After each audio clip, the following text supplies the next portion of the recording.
Hi everyone, in this video we will be talking about CSS box sizing property. So this is the file which we created in the previous video when we were understanding box model. So we have two divs and what CSS we have applied, we had added a border. On this div we have added a padding and a bottom margin of 100 pixels on box 1. We have another box where we have a border, we have a padding and we have added a margin of top of 80 pixels. So let's see how it is looking currently. Okay, so here let me run this file with live server.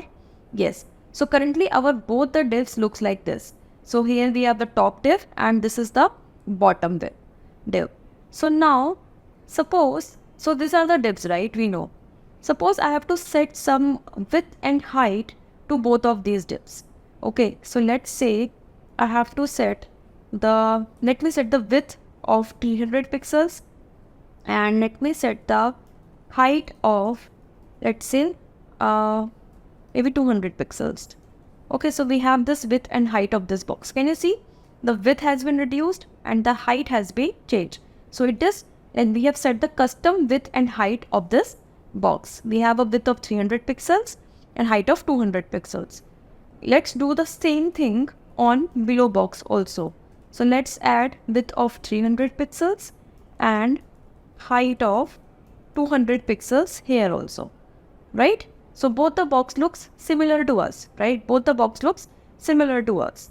Now, suppose here, if I remove the padding from the second box, let me remove the padding from here. If I remove this padding, let's see now.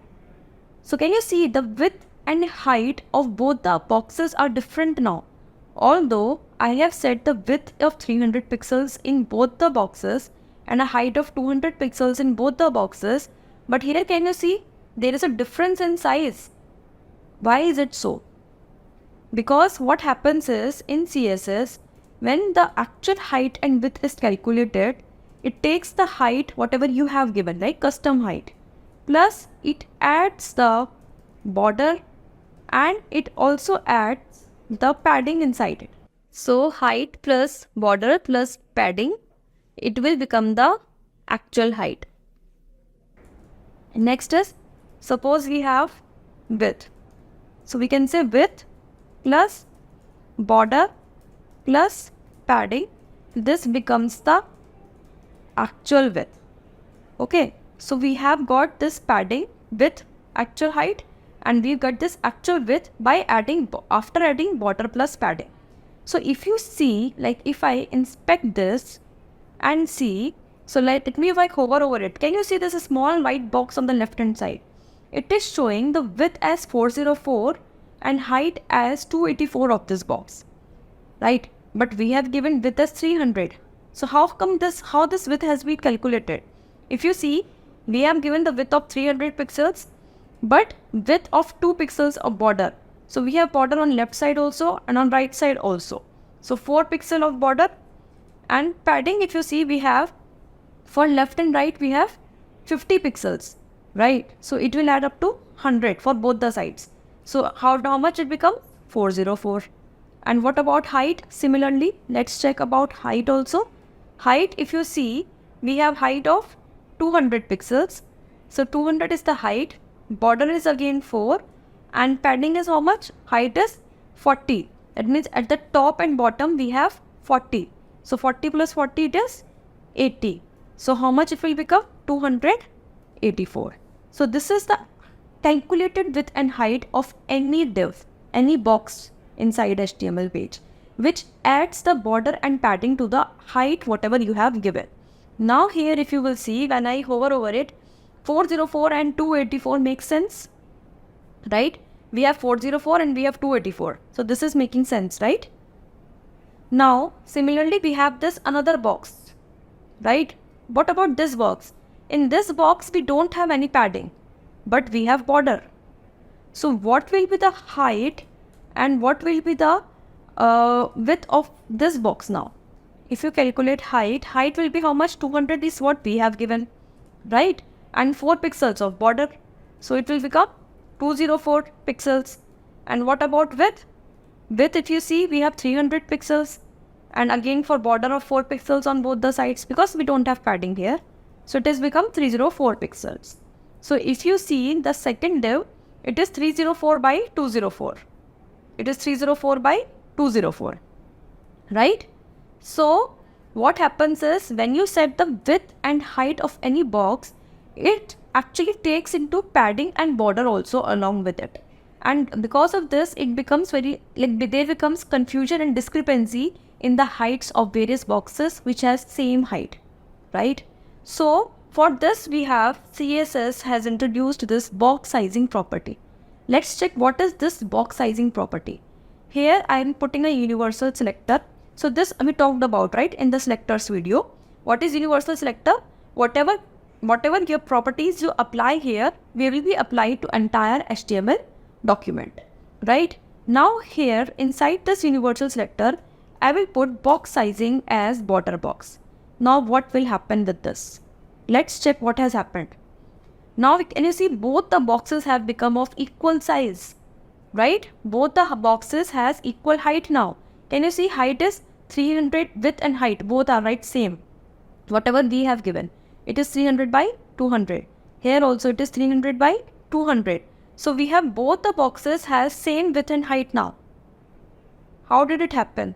Because when you set the box property, box size as border box, what does it do? For every box inside your HTML page, for every box inside your height, it incorporates both padding and border. Means it will check, suppose your height is 200 pixels. So it will see how much of this padding and border is there. So when it will see the height, according to height, it will say 80 pixels, 84 pixel is already there. So to content height, it will only keep as 16 pixels, right? So what it will do? It will check that, okay, 200 pixels is the height, but we have already have padding of 40 plus 40, 80, right? And we already have border of 4 pixels. That means I will have to deduct this. So we have 200 minus 84, which becomes 116 pixels. So now it will reduce the content height. This becomes the height of the content inside it, right? Let's check this. Here, if I hover over this and if I see the layout, see the content height has been reduced to 116. It has been reduced to 116 because the height of the entire div was supposed to be how much? 200. And we have padding of 40 plus 40, 80 pixels. Plus we have 4 pixels of border. So it has reduced the content height to 116. So that the height of the div remains 200 pixels. Right? Similarly for width also. Width is 300 pixels.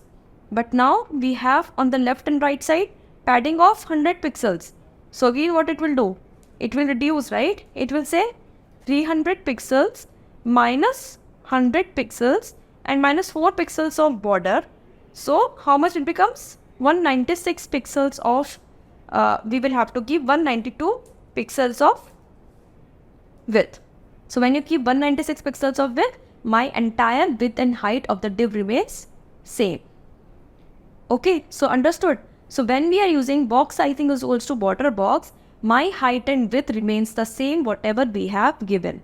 It incorporates border and padding automatically inside it. But if we are not giving this, in spite of giving the same width and height, we are seeing the differences in the boxes. Okay, so this is the box sizing property, and by default, whenever you will see all the industry level projects, any big projects, everyone puts this by default at the top of their CSS file. That previously only they will apply box sizing border box so that they don't face this issue whenever they are developing. Okay, now one more thing, right? So this is clear, right? This is clear to you now. So one more thing, we have, can you see like this box is not starting from top left corner.